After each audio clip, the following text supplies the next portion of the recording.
మనందరి విధానం అన్ని ప్రాంతాల అభివృద్ధి, వెనుకబడిన ప్రాంతాలమైన ప్రత్యేకమైన శ్రద్ధ, ఉత్తరాంధ్ర పైన ప్రత్యేకమైన శ్రద్ధ పెడతాం, అమరావతి పూర్తి చేస్తాం, రాయలసీమ అభివృద్ధి మన బాధ్యత, సమగ్ర అభివృద్ధి మన విధానం.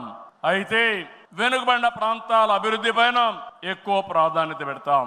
సాగునీరు ఇవ్వడం ద్వారా సీమలో స్థితిగతులు మార్చాలని మొదటి సంకల్పం చేసిన వ్యక్తి ఎన్టీఆర్. అభివృద్ధి దూరదృష్టితో కడప, కర్నూలు, అనంతపురం జిల్లాల్లో ఫ్యాక్షన్ అంతం చేశాం. తెలుగు గంగ, కేసీ కెనాల్, హంద్రి నీవా, నగరి గాలేరు, ముచ్చుమర్రి ఈ ప్రాజెక్టులు పూర్తిగా చేపట్టింది, పూర్తి చేసిన పార్టీ తెలుగుదేశం పార్టీ. రాయలసీమ ముఖ చిత్రాన్ని మార్చిన పార్టీ తెలుగుదేశం పార్టీ. 30 ఏళ్ల క్రితమే ఇజ్రాయెల్ నుంచి డ్రిప్ ఇరిగేషన్ తీసుకొచ్చి 90% సబ్సిడీతో మైక్రో ఇరిగేషన్ ఇచ్చే పార్టీ తెలుగుదేశం పార్టీ అని చెప్పి నేను మీకు తెలియజేస్తున్నా. పోయిన 5 ఏళ్లలో చూస్తే ఒక్క పైసా ఇరిగేషన్ ఖర్చు పెట్టలేదు. అది 14-19లో 12,000 కోట్ల రూపాయలు ఖర్చు పెట్టాం.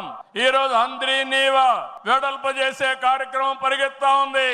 ఈ సంవత్సరమే పూర్తి చేసి మళ్ళీ చివరి భూములకు నీళ్లు ఇవ్వాలనే సంకల్పంతో ఈ ప్రభుత్వం ముందుకు పోతున్నాం. ఈ రోజు రాయలసీమ రైతుల్ని ఇంకా బలోపేతం చేయడానికి పోలవరాన్ని పూర్తి చేస్తున్నాయి. ఇంకొక పక్క పోలవరం బనకచెర్ల ప్రాజెక్టుకు నాంది పలకబోతున్నాం. కడప జిల్లా కొప్పర్తి, కర్నూలులో ఓర్వకల్లు ఈ 2 కూడా పారిశ్రామిక వడలుగా తీర్చిదిద్దుతున్నాం. రాష్ట్రంలో 5 రతన్ టాటా ఇన్నోవేషన్ హబ్బులను ప్రారంభిస్తున్నాం.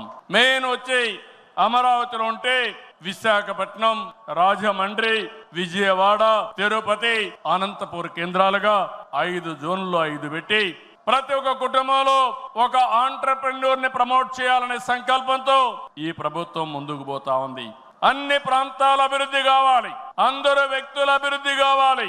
వెనుకబడిన ప్రాంతాలపైన ప్రత్యేక శ్రద్ధ పెడతాం. బాగా బలహీనంగా ఉండే, ఆర్థికంగా ఇబ్బందుల్లో ఉండే వ్యక్తులపైన, కుటుంబాలపైన ప్రత్యేక శ్రద్ధ పెడతామని చెప్పి కూడా నేను మీకు తెలియజేస్తున్నా. ఈ మహానాడు వేదికగా చెప్తున్నా, ప్రతి ఒక్క కార్యకర్త గర్వపడే పాలనిస్తాం. మీ గౌరవాన్ని పెంచుతాం. మీరిచ్చిన హామీలన్నీ నెరవేర్చే బాధ్యత ఒక పార్టీ అధ్యక్షుడిగా, ముఖ్యమంత్రిగా నేను తీసుకుంటానని చెప్పి కూడా నేను మీకు తెలియజేస్తున్నా.